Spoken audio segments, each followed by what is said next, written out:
উচ্ছে রান্না করবো, আলু দিয়ে উচ্ছে, আর একটু উপকরণ লাগবে পেঁয়াজ আর গোলমরিচ। এই গরমকালে খুব সুন্দর লাগবে খেতে। আমি করে দেখাচ্ছি। গ্যাস ধরিয়ে দিয়েছি, কড়াতে সর্ষের তেল দিয়ে করব, অল্প তেল লাগবে, 1 চামচের মতন।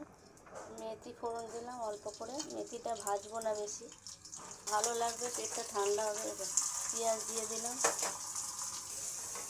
এবার এগুলো দিয়ে দেবো, উচ্ছে আলু পেঁয়াজের মধ্যে দিয়ে দিলাম, দিয়ে দিলাম, দিয়ে একটু চাপা দিয়ে রাখবো, গ্যাসটা কমিয়ে রাখবো, খুব সুন্দরভাবে হবে।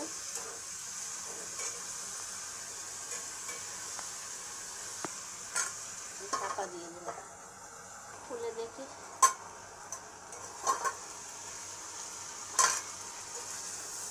হয়ে গেছে খুব সুন্দর। অল্প তেলে খেতে গরমকালে খুব ভালো লাগে। এই গোলমরিচের গুঁড়োটা দিয়ে দেবো 1 চামচ,